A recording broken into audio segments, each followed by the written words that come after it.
Hello. Jesus. Hey. All right. I should unmute myself. Sorry about that. Hello. Hi, how are you? Good. I'm so excited. I hit record so I don't forget later, but we haven't started yet officially or anything. Don't worry. Hi. Yay. I've been really looking forward to this. I just think you're just so adorable. And I feel like we have so many like similarities and alignments in our journeys. And like when I was like looking into you, when I first discovered you and I was like, oh, I love her video. She's so likable. So I would like went down the rabbit hole, the Chelsea rabbit hole as one does. And and then it just made me laugh because the ADHD-ness of your resume always makes me laugh, right? Where you're like, yeah, I was a kindergarten teacher and I was also like a theme park character. I was like, Yes. I love it. Yes. And then it's just sort of like, yeah, now we're here and it all makes sense, right? Like I love piecing together our strange and varied histories. Yes. And that brings I'm us so together. excited. Awesome. Okay, so I don't know. Have you listened to the podcast? Yes, I have. did? And when when you said you would like to interview me, I was like, oh my gosh, I feel like I'm being interviewed by like a celebrity because I feel the same about you. I'm like, oh, this is so cool. Like I've listened to this podcast so much and listened to so many different people that I'm like, how cool that I get to be on this now. Aw, that's awesome. Yeah, no, believe me, I'm just like a random mom in her track pants in my living room. I mean, same, except I just like put makeup on because I felt like, I was like, if I'm a no, that's guest on it, I'll awesome. just try to get a little ready. Yeah, I know. So it is kind of crazy because like I immediately after my diagnosis, I was like, the wheels start turning and I was like, I'm gonna buy the URL and I'm gonna start this bit and I'm gonna do this and I'm gonna start the Instagram. But really it was like I just wanted to reach out and meet other women and be like, was your experience similar to mine? And then it kind of has blown up from there where I'm like, not only are these conversations helping me, and I think helping the woman who's sharing her story, but then other people are actually listening to these stories and hearing themselves in it, which I think just blows my mind because I'm like, oh yeah, like it's just so cathartic for all of us. Totally. And I'll get out of where I'm not listening to ADHD content and I'll kind of start feeling down on myself and I'll get back. I'll be like, oh yeah, I should listen to other people that have ADHD. And I'm immediately reminded like, oh yeah, all these people have such a similar experience.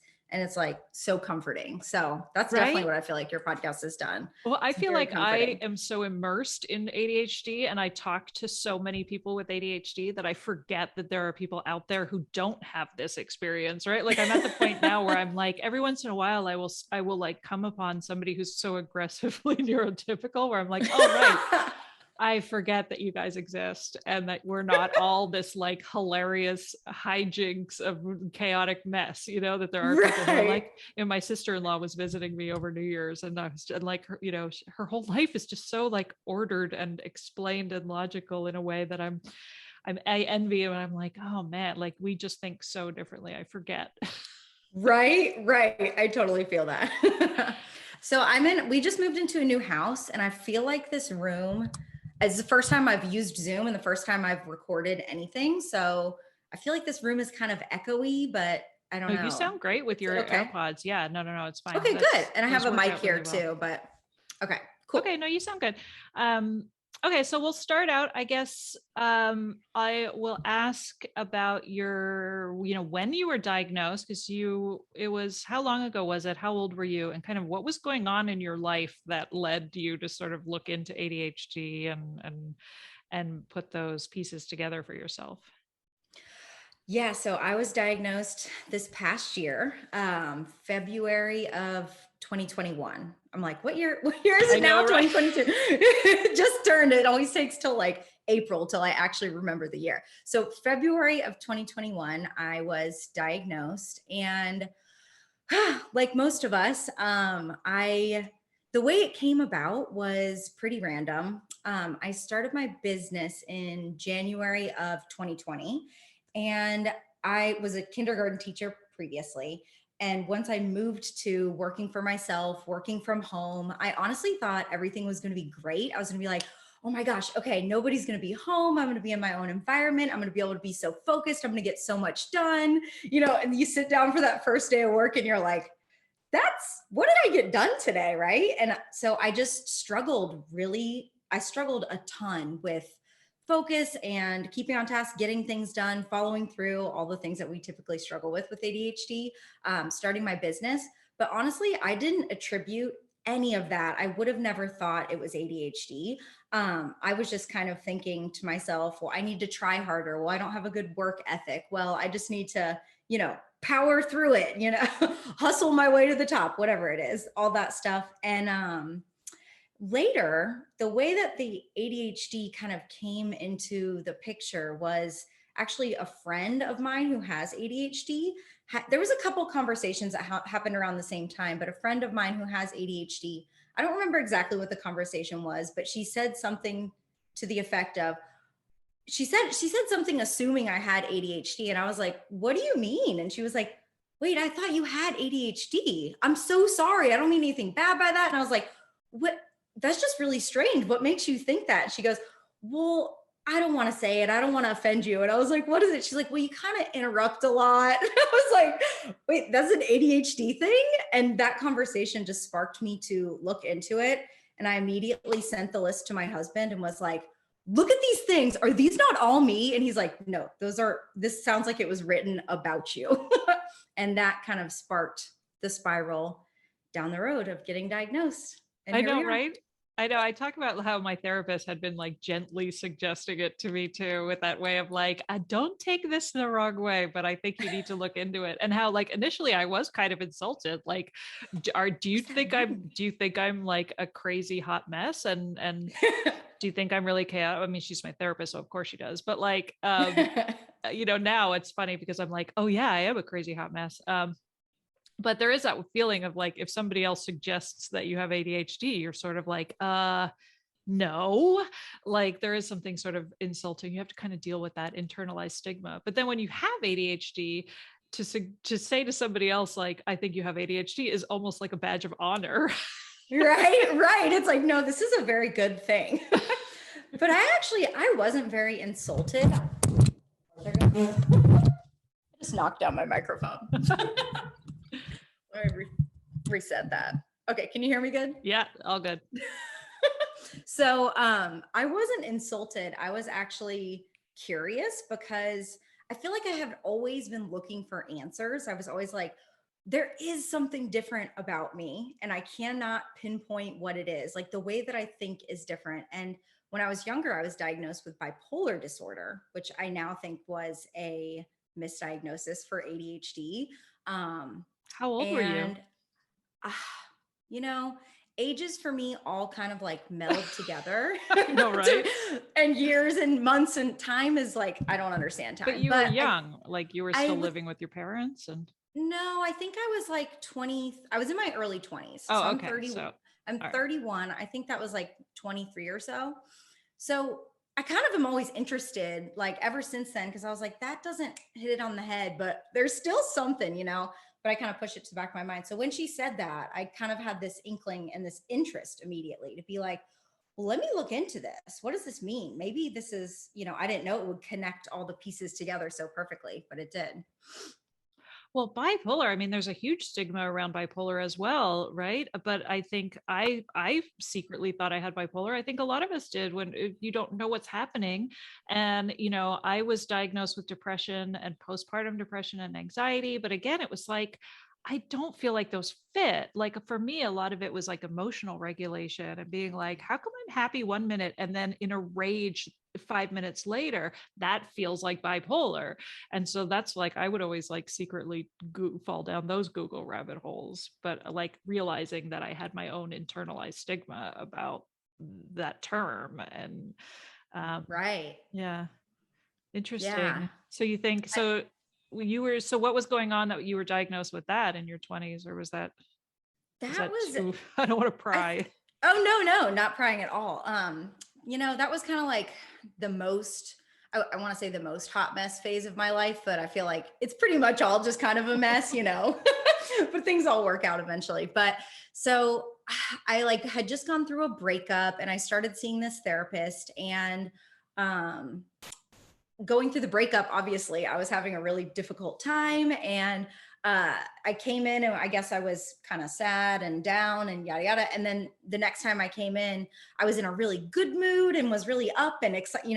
I'm very excitable. And I do think that the um, roller coaster of emotions is definitely part of my ADHD. That emotional regulation is a big piece that a way that it shows for me. And I don't know. I'm not sure. I literally saw that therapist 3 times. So, and then I ended up going to a psychiatrist and he diagnosed me with bipolar after one visit. And, which is why when I got my ADHD screening, I did the official test, like where they sit down and you do like, she did like this test that felt like I was taking the SAT, but for like kindergartners. Like I did the full thing because I was like, I want you to screen for everything because I wanted to really know that that's what it was. That's So I don't so know if that ADHD. answered your question. Right. No, Right. I know it is. I kind of want to do that too. Now, I feel like I was almost cheated because my general practitioner is a psych specialist, so she was able to diagnose me in the office just through like my own. I had this handful of papers of my self tests and all of these things, and it was mostly just sitting down and having a conversation with her that she was able to diagnose me. But I hear about people who take the 3-hour tests where I picture you like a kindergarten, like at a It was table intense. with like a rope puzzle and Rorschach tests, and I'm like, ooh, I want to do that. I want to. It was kind of fun. Yeah. It was kind of fun. And we can tend to get really focused on that kind of stuff. And so I was like, I wonder if it's not going to show that like how my focus really is in real life, because when a person's sitting there, it's like your focus is totally different. But obviously they saw something. I know, right? It is so it brings to the fore like how so much of our I guess that self-doubt, right? That internalized self-doubt plays into just the diagnosis journey itself of like, am I faking? Like I likened it a lot to when you go to the eye doctor and they're like, which is clear, this A or B? And I'm like, I don't know. A, can we do B again? I don't know. Like, Yes. why am I in charge? Right. I don't know. What do you think? I know exactly. Like, so I was so worried that I had gotten it wrong. And I think I've said this in other episodes too, where like I made my doctor say out loud to me, like, I was kind of disappointed that I didn't get like a card carrying certificate or something where I was like, you need to say it out loud. Otherwise, I'm always going to think that maybe I misunderstood. Totally. And I mean, I still Yeah. spend most of my life doubting the fact that I even have this diagnosis and that maybe it's all a lie. And I was just having a bad day, like I still am in constant state of questioning even what this is. Yep. And even doing the official test, I still feel that way too. And I've spoken to a lot of other women that feel that way too. I don't know why that is. I think to me, it might be that internal feeling like our entire life we've been told that this stuff is like an excuse, or that we need to try harder. So I almost feel like we're like, well, is it though? I still kind of think it might be. I still kind of think I might just be lazy. I don't know. Right. Like we have those moments, or at least I do. A Well, lot. and that's why I think it was so, for somebody who has like a background in nutrition and as was probably as steeped in diet culture as I was for most of your young adult life, like it's mind blowing to think about the similarities with, like, for me, like when I started thinking about diet culture and that idea that like you're doing it wrong. If it's not working for you, it's somehow your fault. It can't possibly be the diet's fault. And then there, when you come to that moment of realization where you're like, wait a minute, like you see the man behind the curtain, like Dorothy, and you're Yes. like, oh my God, they were lying to me this whole time. They never were. Like it felt like there were so many similarities to that journey of like diet recovery and getting out of diet culture, and also like having to, the same idea with ADHD where you're like, oh my God, I'm not the problem. The problem isn't me. The problem is like everything I had been told my whole life, all of these messages. Yes. Oh my gosh. And I've been exploring this idea so much, the parallel between diet culture, or really my relationship with food, and what I kind of went through with my relationship with food, with improving that. And instead of saying, I want to change my body and force it into this and force myself into this like perfectly controlled little person, now I'm going through that same experience with productivity. And it's like the same exact thing. Like instead of forcing myself into this, like, oh, I must get this done, I must be like this, I'm like, what if I just sit back and like, what are my natural tendencies, and like what do I want to do? And It's funny. There's so many parallels. I completely agree. Yeah. And it's funny because that's one of the things that really appealed to me when I first discovered you was that approach, which is like, we're overcomplicating everything. Like we just need to like take a breath and settle it. And I was like, yes, thank you. Like, because we get so worked up, right? And like now at least I can kind of see it happening and have a sense of humor about it, where I'm like, oh, Right? here is the part where I'm getting really, really excitable and I'm good and I want to do all the things in one day and then I get exhausted. Like, I like to say it's like I've got like all of these notes in the margin now that follow me around when I'm going through these. But yeah, like I think a lot of it does come back to that sense of like, there's so much at play. Like there's the excitability factor. There is that feeling of like, I want to do all the things all the time, that urgency and impatience that can get us like to feeling like, why is everybody else getting it right and I'm getting it wrong? Like that feeling of like, why does everybody else have the manual and I didn't get the manual? And you're like, what is leading to that constant, that, in so many elements of our life, what is leading to that feeling of like, you know, just chronic overwhelm, I think is the best way I've heard it described. Oh my gosh, yes. And when you said overcomplicating things, I'm the queen of overcomplicating things because I think we have so many ideas and so many thoughts. And like you said, notes in the margin. I like that. Like I have a million notes in the margins that I carry around with me. Oh, But I know, right? yeah, And saving articles to read later and like oh all my of these gosh. things that we think, or even just like New Year's resolutions and like all of these ways that we sort of have this idea that like the answer is around the corner and we're going to find it if we research enough or if we read something. There's always like we're always like one article away from solving the puzzle that is us. Yes. Yes. But then you get the next piece and you're like, wait a second, this doesn't fit with the rest of the puzzle. So now I feel like I have to start over, or at least that's how my Oh my brain God. works. I know, right? I say that about when I say that now with ADHD. I'm like, the more I know, the less I understand. Right, right. I'm like, what even is this? Yeah. Okay. So let's backtrack a bit because first of all, your resume really does look like all the jobs. Like I remember going to Attitude Magazine's website and looking up like what are all the perfect jobs for people with ADHD, and it's literally like actor, teacher is on there, coach is on there. I think, I was a journalist is on there, editor. But like, yeah, so it was funny to see you like checking off all of those lists. So let's And go back a without even little, knowing it. right? Like, so when you were diagnosed and kind of putting these pieces together, what are some of the things looking back over your life as one does, where you were like, oh, the signs were there all along? Oh my gosh. Oh gosh. I mean, like everything pretty much just my whole life. But in particular, I think that bipolar diagnosis was a huge thing for me. That once I started understanding the emotional dysregulation piece of ADHD, that was like, wow, like that makes so much sense. That definitely my relationship with food and my body. I feel like I have connected with so many people and realized a lot of women with ADHD have the same struggles in that area as far as all or nothing thinking when it comes to eating and food, getting, like you said, really excitable about something and you're like all in and obsessive until like, you hit some executive dysfunction and you can't do it perfectly. And you're like, I'm not going to do any of And it. then you throw it all out. Yeah, exactly. Right. I dropped out of college. I mean, like, it's all just like check, check, check, check. I went back eventually. It took me like 8 years to finish college, but Say I dropped out a couple times too. yeah.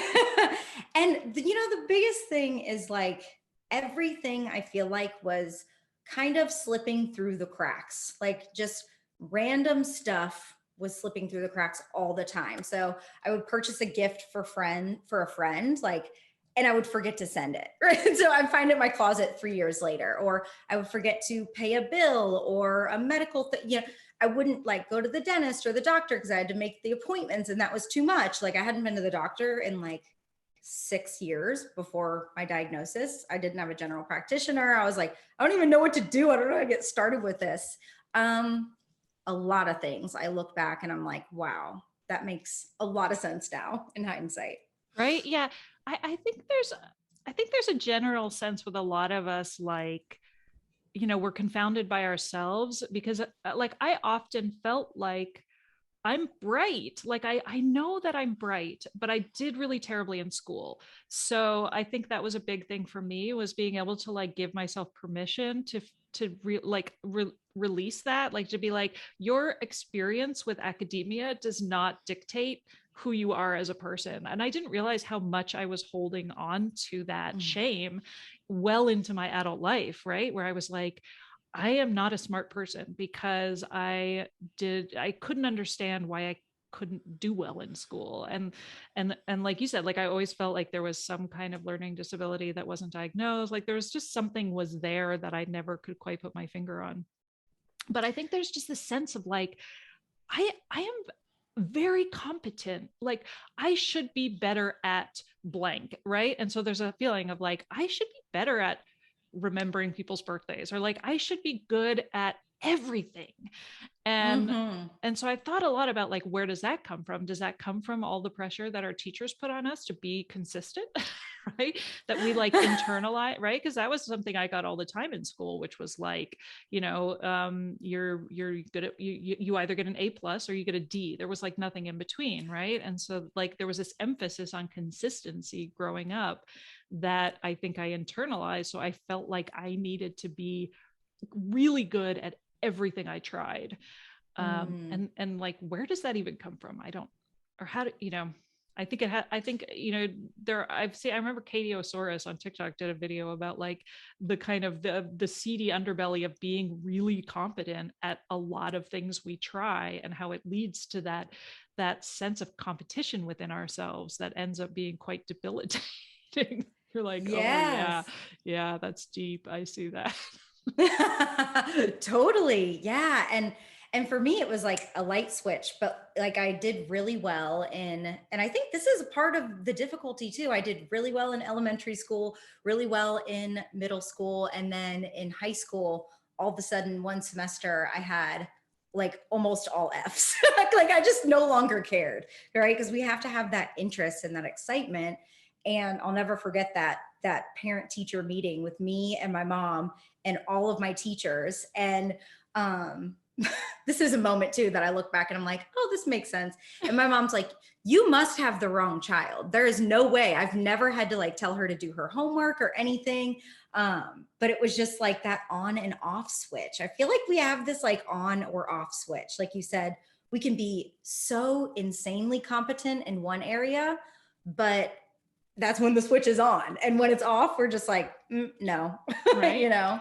And I think before the diagnosis, that feels very random, right? Where it's like you can't predict when you're going to be on and when you're going to be off. And so naturally you expect yourself to be on all the time. And so it becomes frustrating when it's off. Whereas like now I feel like I have so much more grace with myself when I'm like, of course you're off. Like I always say this, like Yes. I used to think of myself as being the lazy person who couldn't get off the couch. So like, and then that was why I was like, I'm not hyper. I literally like can have, I literally can nap at any time of the day. I'm always exhausted. And so it was like, I lost my train of thought, but just that sense of like, now I'm like, you're probably recharging because you just spent the last 48 hours like building a website or like whatever we tend to do as hobbies. Right. So I'm like, Right. being able to understand when the switch is off and being able to be like, oh, that makes sense. I'm off because of all those things I was doing this week. Yes, So I think that's my exact experience too. right. Yeah. So I think like understanding that we do operate as off and on, like you said, like it doesn't mean we're going to stop being that way. We're still going to like assume that we, like you said, like we're just going to transfer that expectation from one thing to another. So it's like you went from like, nutrition and body image to now, productivity and entrepreneurship or whatever. Like I'm always placing that expectation somewhere, but at least being able to Oh, recognize right. what's happening, I think is so important. It's not actually as random as we think it is. Totally. And when I'm in like the high of the productivity and like the hyper focus of something, I never anticipate the low. And I have to now remind myself, like, okay, that off switch is coming. And when it comes, like you said, I still forget and have to remind myself, like, I'll start beating myself up and then I'll be like, no, like you said, exactly. Like, no, this is because I've just been on, I like to think of it like a cycle, like we go through the highs and the lows, and it's just kind of riding the roller coaster versus, judging every moment of it. Even when I was used to be productive and excited about something, I used to be like, oh, I know it's not going to last forever. It's like, I don't know. I was always in kind of a mind spin, but like you said, now I can give myself some compassion. Right. Yeah. I remember I used to do like business coaching courses with Kate Northrup. Do you know her at all? Mm-hmm. Yeah. And so Like she do always, less. Would she write yeah, the book? I want to read I don't that book. remember what it's called. I actually haven't read any of her books, but who's got time for that? But I'm sure it's good. But I was like, but she had that same concept of like, you're in this productivity cycle. So when you are feeling like when you're like internal, and she likened it a lot to like the feminine and the menstrual cycle, and that idea that like you have, you can start to predict when you are going to be productive and when you're going to be more like slow and contemplative. And those are like just as important as the hyper focus modes, right? So it's like when you're lying on the couch, you may not realize it, but that's your cocoon mode where you're like coming up with new ideas, and you have to have those times in your life in order to then move to the next level of action. And so she was always like tying it to the menstrual cycle, which and that's another example where you're like, why am I so angry and yelling at everybody all the, oh, right. My period's coming. Okay, there we go. Yeah. But Makes sense. but it's still a surprise every month, no matter what. Right. But yeah, that idea that like every part, so like just coming off of the holidays, I took a 10-day break from social media and like basically everything, which was really miserable because I was like forcing myself to not check social media, but I was still checking social media. I just wasn't engaging because I didn't want anybody to think I was cheating. Like it was so stupid, right? Where I was like, I can't look at stories because somebody might catch me looking at stories, and then they'll know that I wasn't taking a break and I'm cheating and I'm actually on Instagram. And I'm like, what is wrong with you? Nobody is paying attention. But like, but it was really hard to take a break. And so I was very much like thinking about how hard it is for us to take a break, right? And like how difficult it is to be in that contemplative, slow mode when you don't want to be in that slow mode. And then I was like, wait a minute, why am I forcing myself to take a vacation right now? Like, this is not the time for me to be taking a vacation. Like, even though it's the holidays, whatever, family, blah, blah, blah. Like, I was starting to realize like maybe just like imposing a 10-day forced, relaxation is not very relaxing. It's right. It's like, I have to get a good night's sleep tonight. Right. It's really the worst thing. It's really pretty much guarantees you're not going to get a good night's sleep. Right. So absolutely. So I was do like, you have that rebellious side of your ADHD where it is like that? If you feel like you're supposed to do something, you automatically then don't really want to do it as much? Oh my God. I feel yes. like I experience that all the time. If I am forcing myself to do something, I automatically don't want to do it, no matter how much I wanted to do it before I forced myself to do it. Yeah, and I think that's probably why so many of us feel like we're not really adults, like I think we do have a lot of that sense of you can't tell me what to do. But at the same time, I also need a lot of help and structure, and I need somebody to tell me what to do. Right. People are like, how do I help you? You're like, I don't know, never mind. Like, I'll go off on my own. I'll figure it out eventually. Oh my God. I'm really struggling with that right now because I desperately need like an assistant or, like a VA or something with my business. But I'm like, I don't even know how to ask for help. I don't even know who to ask for help. Like the idea, I've like gotten as far as like posting jobs online, and I get to that part where I'm like, I can't think of what I need help with right now. I'll do it later. And then I like drop it. And then I get the email that's like, you were in the middle of posting a job and you dropped it. I was like, I know, I'm busy with it. Anyway, it's a whole side tangent. But like this idea that, like you were saying, going back to your initial point about like feeling rebellious, right? Like feeling like that inner, like we are basically like a walking paradox in so many ways.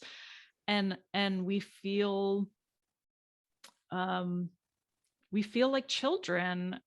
I think, I used to always think that the reason why we didn't feel like adults was because of like for me, I'd never felt like an adult because I have such issues with money and finances. And I felt like if I ever like figure out how to like budget, then I'll feel like an adult, which I don't, it's never going to happen. So if that's what Right. if that's what adulthood is, then I'm never going to get there. But like, I feel like maybe we have these ideas of what adulthood is, and so we can't get there because it's something other than who we are. I don't know, I'm just thinking right now on the fly. Absolutely. No, and again, as you're saying that, I completely agree. I feel, yeah, and I feel, a lot of a lot of the things you've been saying have been making me think of I feel like what I've been doing recently is trying to switch from an external authority of what everybody said, like, okay, this is what you have to do to be an adult. You have to know how to budget. You have to, be responsible. Discipline was always such a big thing for me. Like, you have to be disciplined and all this. And I've been switching much more to an internal authority, or learning how to, and really just saying, like, sitting back and being like, what do I want right now? Like, not what should I do, but like, what do I want? And I've found that that has helped in almost every area of my life, when it comes, because like you said, budgeting, like, I'm like, oh, I don't really want to do that, but I should do that. Sitting down for work, being productive. Oh, I don't want to do that. I should do that. Forcing a break. Like, I don't really want to do that right now. I've been trying to sit back and say, what do I want? And I've realized, like, that's a question I've never asked myself in my life. And I'm like, learning how to ask myself, and I'm like, what do I want? It's a In really this moment. difficult question. I mean, I don't Yeah. honestly, I don't know. Like, I don't know if I have the answer for that, but I think it is important, like you said, to give yourself like the permission to be the authority in your own life, right? Like, I think about like intuition, the idea of intuition and intuitive eating, especially like in the framework of nutrition, right? Like, it is so important to realize that like the answer is not in a magazine or a diet or an app or something. Like, you have that. It's not that complicated. Like, you can figure out how to eat. It's just that you've been told your whole life that you don't, like, we've been deprogrammed throughout our life to realize, to be like, I can't trust myself. I can't trust my cravings, or I can't trust my instincts. And so it's really like bringing back that sense of intuition and that sense of like inner wisdom, which I think is so important. But I also think like um it's I I don't know, I feel like there are butting heads, like this idea that like, the wisdom is in me all along, I can do this, I can figure it out. But then again, like, how do I stop getting so worked up all the time over the fact Right. that I don't have the answer now? I think that's another thing that Right. is very, like, a lot of us struggle with that, like the impatience, right? Which is like, I want this puzzle solved yesterday. And then we throw it all out, right? Where we're like, well, this isn't working, so forget it. And then I joke where I'm like, and then I'm in the fetal position on the floor. Right. Right. Oh my gosh. Yeah. I self-identify as like the most impatient person in the entire world. Like, Yeah. I know, right? It is. I think so. Yeah. I mean, like, I love that concept of like, it's not, the answer isn't out there somewhere, right? Like, it really, we just need to sit back and take a breath. I don't know. I mean, but how do you get to that point? I think it's so easy to get distracted by all right. the by all the noise. Right. I feel like what I've started doing is like I said, in each moment, just asking myself, like, yeah, I will always try to do that too, like self-impose, for example, the 10-day break, like you said, I'll try to do that. And I'll be like, that'll be good for me. Right. But then I'll ask exactly what you said. I feel like it's just step by step in each moment, asking myself what I want, what will be joyful and what would feel fun and exciting, versus what should I do in this moment. And it's just been such a better experience, like being like just guided by those desires instead of what I should do. Right. Yeah. Uh, if that makes sense. I don't No, know. absolutely. That just reminded me. Yeah, like, the should is such a toxic word. It's so true, because like, I think about the fact that I have taken self-imposed social media breaks many times in my life, I've taken like year-long social media breaks that felt necessary, where I definitely was like, I can't go back there right now. And those are the moments where I'm like, I felt bad because I felt like, oh, I'm not paying attention to my business, or I'm not doing that. Like, we're so dictated by shoulds so Mm-hmm. much of the time, where I'm like, why didn't I just accept that that was a good time for a break? And then why didn't I just accept that the self-imposed break was not a good time for a break? Like, it is. It's like, it Right. really does come down to that, like the should, the S word. Right. Yeah, exactly. Exactly. And something I need to remember too is like what I want and what I desire is like changing all the time. Like you were talking about my different careers. I feel like I'm like a different person from day to day. And see, even in my head, I'm thinking, I'm like, oh gosh, now I do sound like I'm a bipolar person. But I just feel like it's like I'm ever evolving and remembering that too, and remembering that nothing is forever, you know? Like just because I started this one strategy doesn't mean I have to stick with it forever. But I at don't the know. same time, like it lends so much to like the patchwork of who you are, right? Like, I think I am so grateful. Like, I love you. Did you study political science? Am I I making did. that up? Yeah. Yeah, I did Yes. Yes. too. I was a political science major, and like, I've never used it in my life in any way, in any like Same. meaningful way. But it totally, like, it's part of the patchwork of who I am. And so it like comes up in, I think, in a lot of ways. And even when I started this podcast, I was like, why, I was like, oh, it makes sense. I was a journalist for 20 years and interviewed people, so like podcasting feels like a natural progression. But because I had left journalism and was a health coach at the time, it felt like, what do you like, it felt totally like a non sequitur. But when you look at the whole thing, you're like, oh yes, this all perfectly lends to each other. And then I think it's one of the strengths for those of us who have ADHD and like pivot endlessly from one new identity to another, is just how it builds and builds and builds. And we have such a fascinating perspective in any situation, right? And like, I remember talking to somebody posted this on my Instagram recently, where they were posted that phrase that I had forgotten about, which was like, a jack of all trades is a master of none, but still better than a master of one. I'm butchering that, but it was like, yeah, right. Like, it Oh, was such a I've good, never heard the last part. I've me only heard, neither.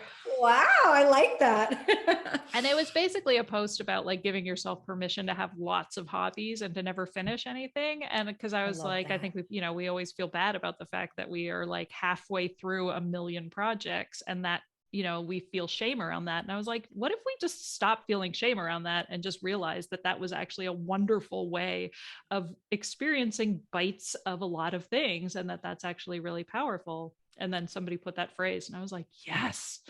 Yes, I love that. And too, it's interesting because like you said, we have interesting perspectives on things.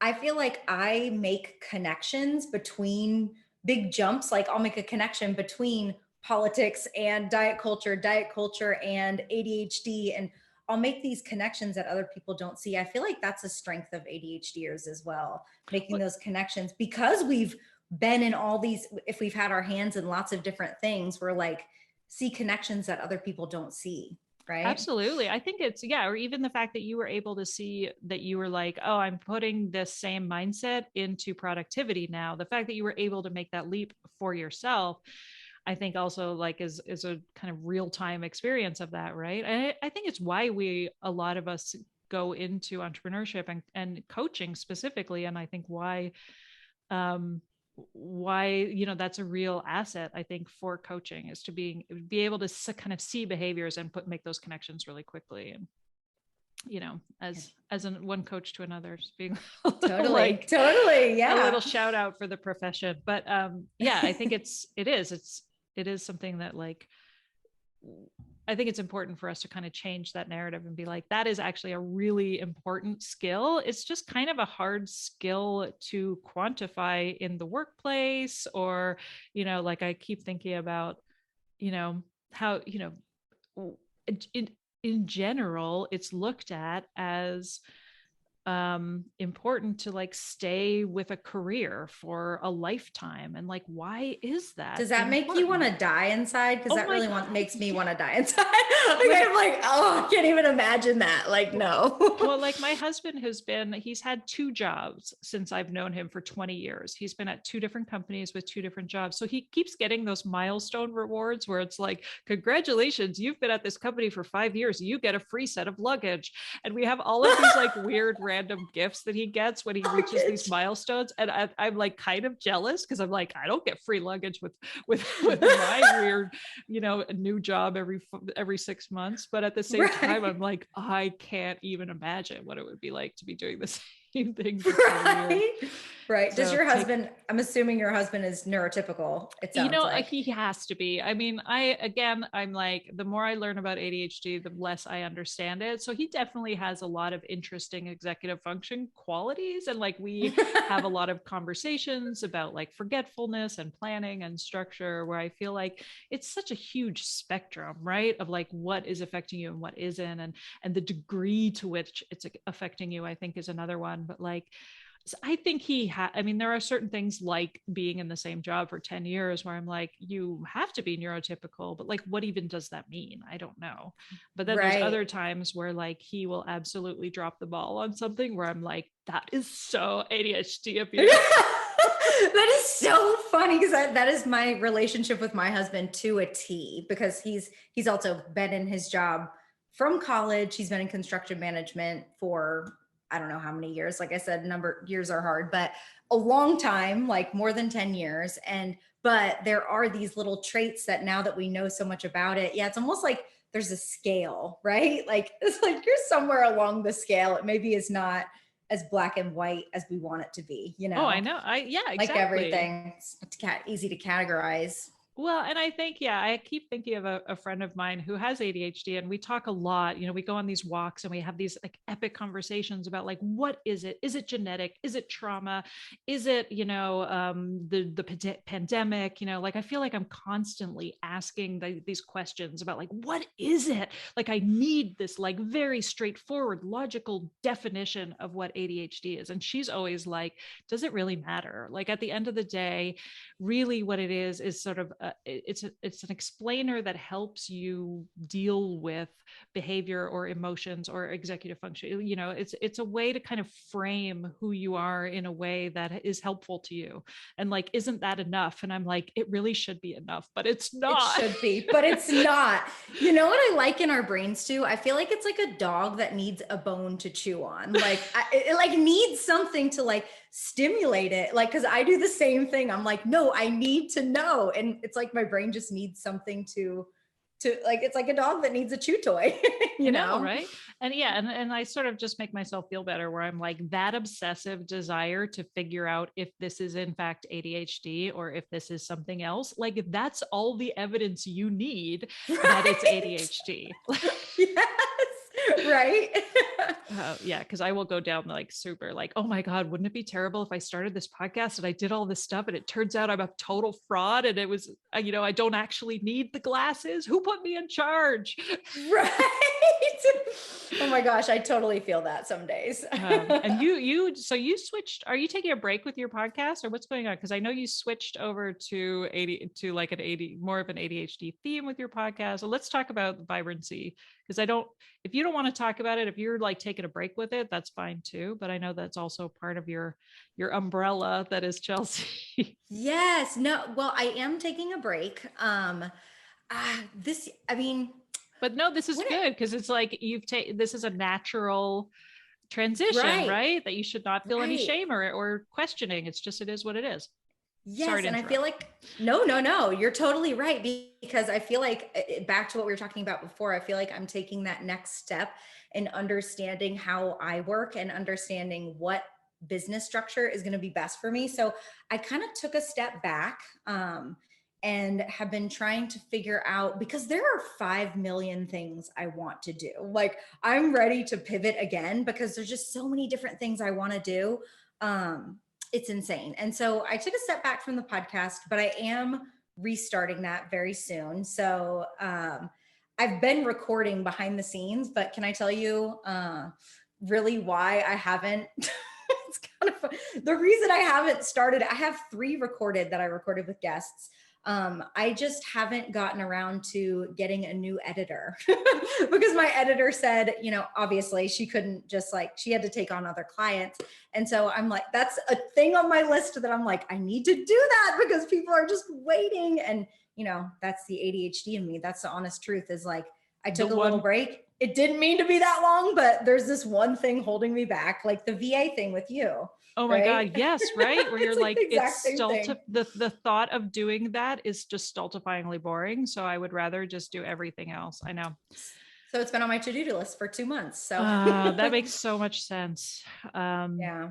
Yeah, absolutely. And I feel, yeah, like you said, that's the beauty in learning how to have self-compassion for myself and not value consistency as much as, you know, valuing knowing that I'm going to get back at it at some point. And it's like I took a little break. It's all good, you know, and we'll come back and do it when we want. And I feel like I'm just kind of learning how my workflow goes a little bit, you know?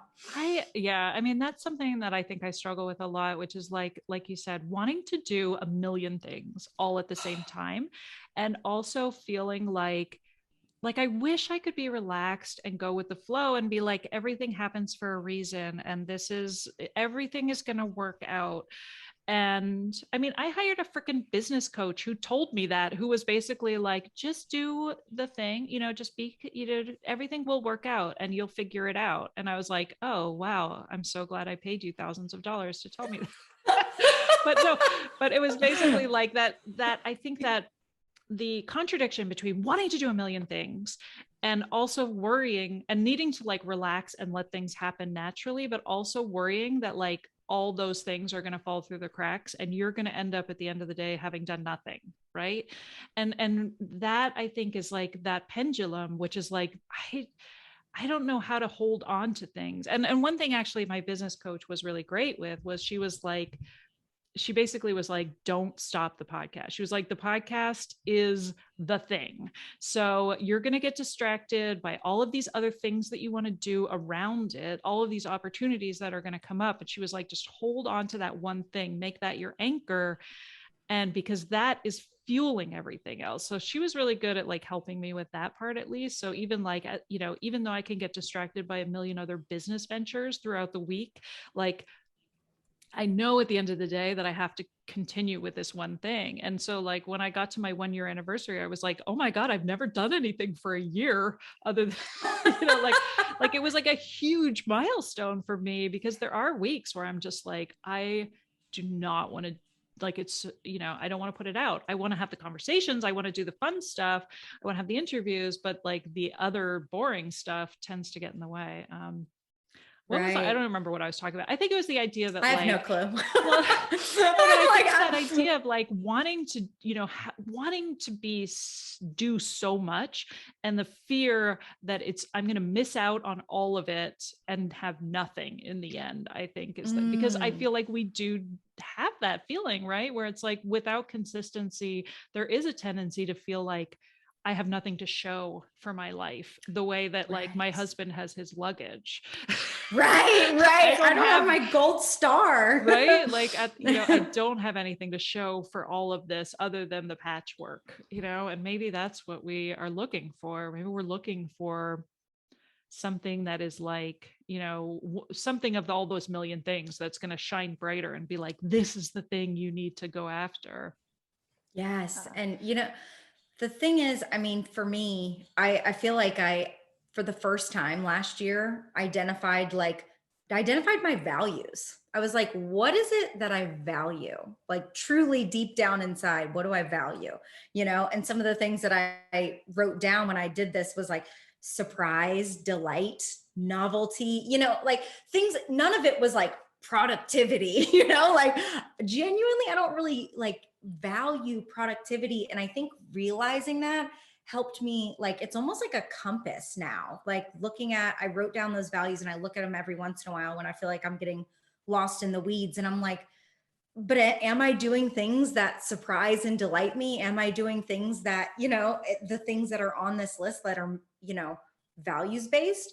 Yes. So is it okay that maybe it's a little bit messy and more messy and kind of patchworked versus other people where they have like this, their luggage or this perfectly packaged thing?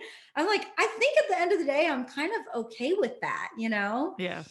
I feel like I sound like such a hippie because I'm like, I just do what I want to do and just joy and love and peace and happiness, you know?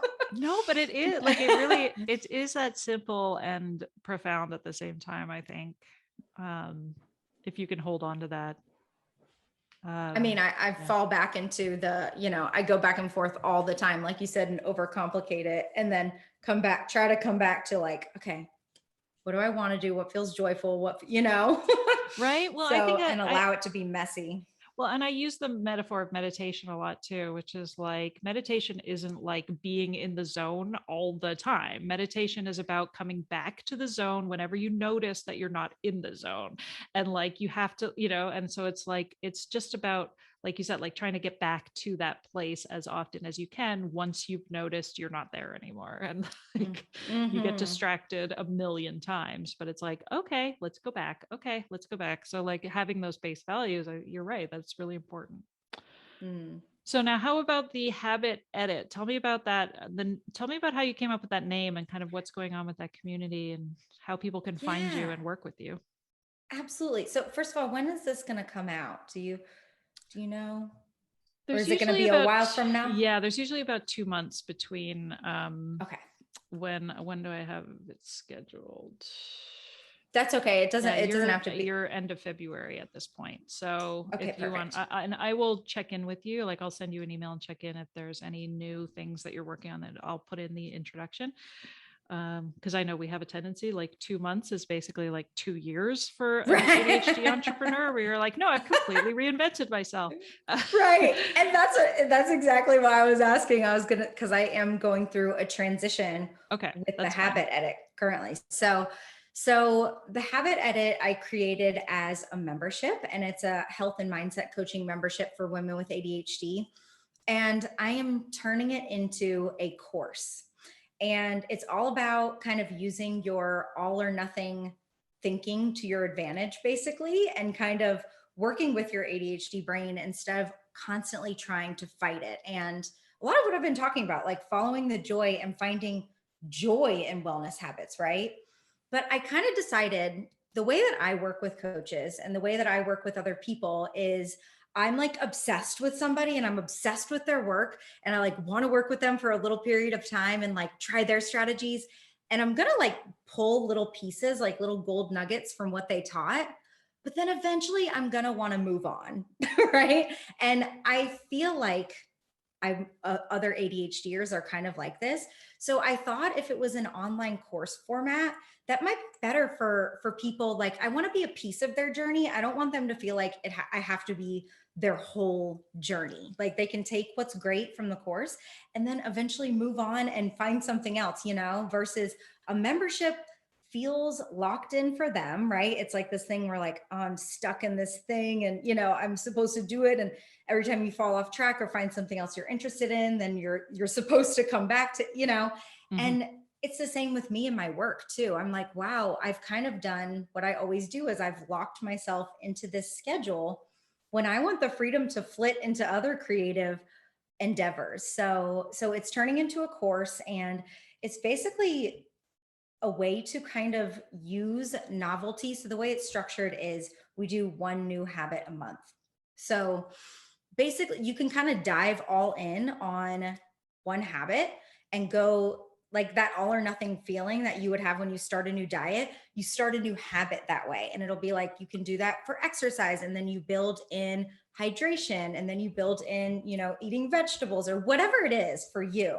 And there's constant permission throughout the program to drop the ball. Like if you fall off the wagon, that's one of the first things is like what to do when you fall off the wagon. And it's like, it's no big deal. You just eventually get back on the wagon, right? Because that was the thing I think that we always have shame about is like, oh, I did lay on the couch. I didn't follow my plan perfectly. Or, it's just an ADHD friendly way to do wellness that's focused more on joy and excitement and, your internal authority Mhm. versus discipline and me telling you exactly what to do and, follow this plan exactly. Cause I don't think any of us are going to do that. And that's not going to be fun for us. Right. Well, no, I mean, I love that. First of all, I think that comes through very much in sort of who you are in the message. So I feel like, if that was your goal, you are definitely relaying that, because I feel like I get that from you for sure, from my exposure to you online and social media and the kind of presence that we put out there. So absolutely, I agree with that. And I think also, like, I feel like I've talked about this too in other episodes, where it's like sometimes I feel like when ADHD coaches especially like do promise like radical change and that idea of like productivity and organization, and I'm going to solve all of these issues for you, like it's kind of predatory. Like I feel like it's really what's the word I'm looking for, like it uh takes advantage of a lot of these desires. I think exploitative, that's the word. It exploits that desire that I think isn't necessarily very helpful for anybody involved. And so yeah, I love that approach. Right. I don't want to promise like somebody, if they're a fish, to promise that they're going to turn into a cat by the end of it, like that, like, oh, all of a sudden you're going to function just like a neurotypical, right? I think it's more so sometimes it's about editing our version of what the end goal is and being like, yeah, what actually is possible for me, but not saying like, oh, now I can't achieve my goals, but just saying like, what's going to feel good for the way that I work, right? And still get me to what I want, which is to feel, most of us all just want to feel happier, more comfortable, like we want to feel more content. And that's what we think like losing weight or being more productive or whatever is going to give us, right? Yeah, that the answer is out there. And it was in you all along, Dorothy. Right. Oh, well, that's wonderful and exciting. And I love the fact that you have recognized that too, because that's such with ADHD, we do tend to like come in hot and like get really obsessed with an idea or a person. And then like, I noticed that with people who join my online community, like they join, they answer everything. They're there all the time. They're like super into it. And then they just disappear. Right. And in the beginning, I would be like, oh that. no, did something happen? Like I had that impulse to like want everybody to be happy all the time and be like, Yes. what can I do to make you feel good? And then I was like, no, that's exactly what I do. I like, yes. As soon as I join something, I'm like all about it. And then, and then it runs its course. It's just a really quick course sometimes. Right. So yeah, I think that's really practical. Cool. Yeah. And that's exactly what I do in courses and memberships and things too. And I was like, wouldn't it be cool if I just allowed my clients to do that? Like just let that be how it is. Cause it's probably how it's going to be anyways. It's just nobody needs to have any shame about it. Right. Right. And recognize how that's serving you too. Right. Like, I think that same idea of like, what I'm bringing to the table, and like leaning into the strength of that, as opposed to feeling like, oh, I have to do it another way. Yeah. Right. All right. I'm sure I could go on for hours with you. I feel I don't know. I just adore you, Chelsea. I adore you. I know. I feel like I'm like, oh, it's already been an hour. Oh my gosh. This conversation's so fun. Well, and I have like a list of official questions. I don't think I asked you. I think I asked you one of them. Did you have an answer to the renaming ADHD? So we could skip that. But if you have, is there something would you rename ADHD to something else if you had a chance? I thought about this so long and hard, and I like really wanted some cute little like, wording, like something that was like, I don't know, very deep and profound. But I feel like, I don't have an official name, but I just feel like as ADHDers, like we're like idea explosions, like we have so many ideas and so many things that are going on. But I feel like, yeah, sometimes because there's so much, it can get really disorganized, like an explosion. I don't have an answer to that, but that's kind of how I feel. Me neither. ADHD. Every once in a while, somebody asks me what I would call it. And I was like, I have no clue. Because it's true. I'm like, I wish I had something like perfect. But right. Idea explosion. That's better than ADHD, which makes no sense for the most part. Right. It's so true. Awesome. Okay. So in the meantime, people can find you on, I guess you're on TikTok as Part-Time Wellness too, right? Yes, I'm on Instagram and TikTok as Part-Time Wellness, and my podcast, which if it's February, I will definitely be posting all those episodes that I have backlogged by then. And that is Vibrancy with ADHD. Awesome. And that's on Spotify and Apple Podcasts. Okay. And then I guess Habit Edit, what's your website? Is it habitedit.com, or what's the best way to find out more about the course? www.thehabitedit.com. Awesome. Okay. And you're still working with clients one-on-one too? I am not currently, but I feel like, again, with kind of jumping around from thing to thing, that might be something I'm offering in the near future. Yeah, I hear you. Again, with the things. I want to do all the things. I know. I always think about that. I remember somebody, I think it was, I can't remember her name now, some influencer who was talking about like how she makes business decisions. And she was like, I only do things if it's a hell yes. And I was like, oh, that makes so much sense. But then I realized, I was like, everything is a hell yes for me. Like, I really do want to do everything. And I'm like the Shakira song, like it's much harder for me to figure out, how to prioritize, like what I don't need to do, because I really want to do everything. That is so true. Yeah, I feel that way as well. Yeah. All right. Well, thank you so much for sitting down with me and sharing your story a little bit more. And I was so glad to get this time to talk to you. Thank you so much. This was so much fun. I loved this conversation. Awesome. I feel like I was just like chatting, like having a coffee chat with a friend. I know, same, right? That's why I'm like, I like keep looking at the clock, because I'm like, I could easily just keep you on here forever, but. All right. Well, thanks again, Chelsea. Take care, and I'll see you. Thank you. I'll be in touch, or see you on the internet, that kind of thing. Sounds good. All right. Thanks, Katie. Bye.